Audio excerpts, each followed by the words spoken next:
നമസ്കാരം. T20 cricket ലോകകപ്പ് കഴിഞ്ഞതിന് പിന്നാലെ IPL ആവേശത്തിലേക്ക് കടക്കുകയാണ് ഇന്ത്യൻ ക്രിക്കറ്റ് ആരാധകർ. 28-ാം തീയതിയാണ് IPL പോരാട്ടങ്ങൾ ആരംഭിക്കുന്നത്. ഇതിനുശേഷം ഇന്ത്യയുടെ അടുത്ത അന്താരാഷ്ട്ര മത്സരം എപ്പോഴാണെന്ന ചോദ്യത്തിന് ഇപ്പോൾ ഒരു ഉത്തരം ആയിരിക്കുകയാണ്. അയർലൻഡിനെതിരെയാണ് IPL-ന് ശേഷമുള്ള ആദ്യ അന്താരാഷ്ട്ര മത്സരം. ഇന്ത്യക്കെതിരെ T20 പരമ്പര കളിക്കുമെന്ന കാര്യം ക്രിക്കറ്റ് അയർലൻഡും ഉറപ്പുവരുത്തിയിട്ടുണ്ട്. IPL-ന് പിന്നാലെ തന്നെ ഈ പരമ്പര ആരംഭിക്കും. ജൂൺ മാസത്തിൽ T20 പരമ്പര നടക്കും എന്നാണ് ഇപ്പോൾ ലഭിക്കുന്ന വിവരം. പരമ്പര ഉറപ്പായി എങ്കിലും മത്സരത്തിന്റെ തീയതിയും എത്ര മത്സരങ്ങളാണ് കളിക്കാൻ പോകുന്നത് എന്ന വിവരവുമെല്ലാം ഇനി പുറത്തു വരാനിരിക്കുന്നതേയുള്ളൂ. IPL-ന് പിന്നാലെ അഫ്ഗാൻ പരമ്പര ഇന്ത്യക്കുണ്ട് എന്നാണ് അറിയുന്നത്. ഇതിനുശേഷം ജൂൺ അവസാനത്തോടെയാകും അയർലൻഡ് പരമ്പര ഉണ്ടാവുക. ഇന്ത്യയുടെ ഇംഗ്ലണ്ട് പരമ്പര ജൂലൈയിൽ നിശ്ചയിച്ചിട്ടുണ്ട്.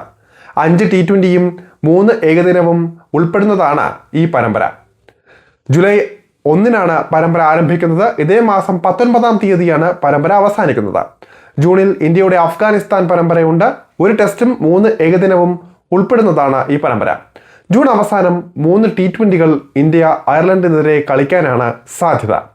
T20 ലോകകപ്പിന് ശേഷം IPL-ഉം പിന്നാലെ നടക്കുന്ന അഫ്ഗാൻ പരമ്പരയും വരുമ്പോൾ പ്രധാനപ്പെട്ട പല താരങ്ങൾക്കും ഇന്ത്യ വിശ്രമം നൽകാനാണ് സാധ്യത. ജസ്പ്രീത് ബുംറ, സൂര്യകുമാർ യാദവ്, ഹർദിക് പാണ്ഡ്യ, വരുൺ ചക്രവർത്തി എന്നിവരൊന്നും അയർലൻഡിനെതിരായ പരമ്പരയിൽ കളിക്കാൻ സാധ്യതയില്ല. ഇന്ത്യ തങ്ങളുടെ 2ാം നിര ടീമിനെയാകും അയർലൻഡ് പരമ്പരയ്ക്കായി ഇറക്കാൻ പോകുന്നത്. IPL-ലെ പ്രകടനം വിലയിരുത്തി ഇന്ത്യ യുവതാരങ്ങൾക്ക് കൂടുതൽ അവസരം നൽകാൻ വരെ സാധ്യതയുണ്ട്. അഭിഷേക് ശർമ്മയ്ക്ക് വിശ്രമം നൽകിയാൽ യശസ്വി ജയ്സ്വാൾ ഓപ്പണിംഗിലേക്ക് എത്തിയേക്കും. ശുഭ്മാൻ ഗില്ലിനെ T20യിലേക്ക് തിരിച്ചു വിളിക്കണമോ എന്ന കാര്യത്തിൽ ഇതുവരെ ഒരു ഉറപ്പ് വന്നിട്ടില്ല. IPL-ലെ പ്രകടനമാകും ഇതിൽ നിർണായകമാവുക. ഇന്ത്യക്ക് പുതിയ ക്യാപ്റ്റൻ അയർലൻഡ് പരമ്പരയിൽ ഉണ്ടാകാനുള്ള സാധ്യതയുമുണ്ട്. ലോകകപ്പ് T20 നടക്കുമ്പോൾ തന്നെ ഈ തരത്തിലുള്ള ചർച്ചകൾ നേരത്തെ വന്നിരുന്നു.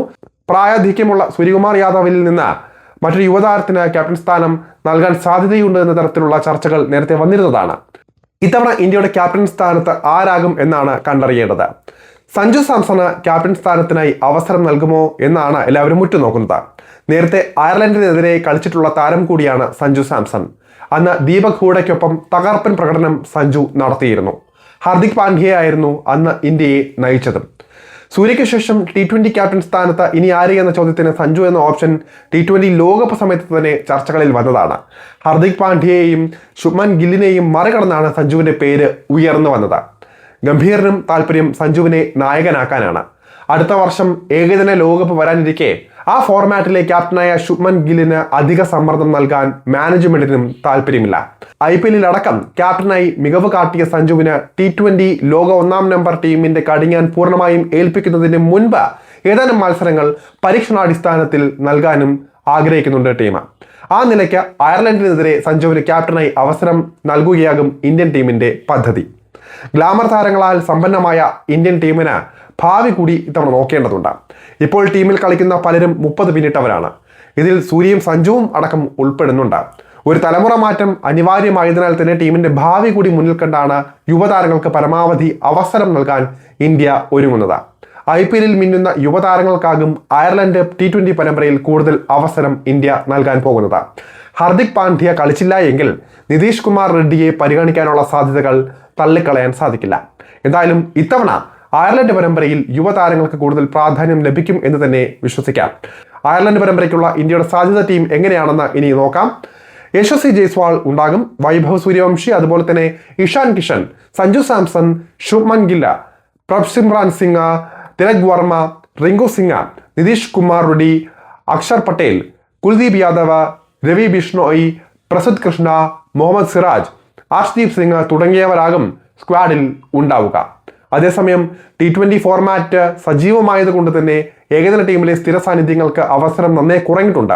വിരാട് കോഹ്ലിയും രോഹിത് ശർമ്മയും ശുഭ്മാൻ ഗില്ലും എല്ലാം പാഡ് കെട്ടാൻ കാത്തിരിക്കുകയാണ്. ഇത് തിരിച്ചറിഞ്ഞ ഇന്ത്യ ഇനി കൂടുതൽ ഏകദിന പരമ്പരകൾക്കും പ്രാധാന്യം നൽകും. 2027-ലെ ഏകദിന ലോകകപ്പ് മുന്നിൽ കണ്ടുള്ള നീക്കങ്ങളാകും ഇന്ത്യ നടത്തുകയെന്ന് പറയാം. ആരൊക്കെ ഇന്ത്യയുടെ ഏകദിന ലോകകപ്പ് ടീമിൽ ഉണ്ടാകുമെന്നും നമുക്ക് കണ്ടു തന്നെ അറിയാം.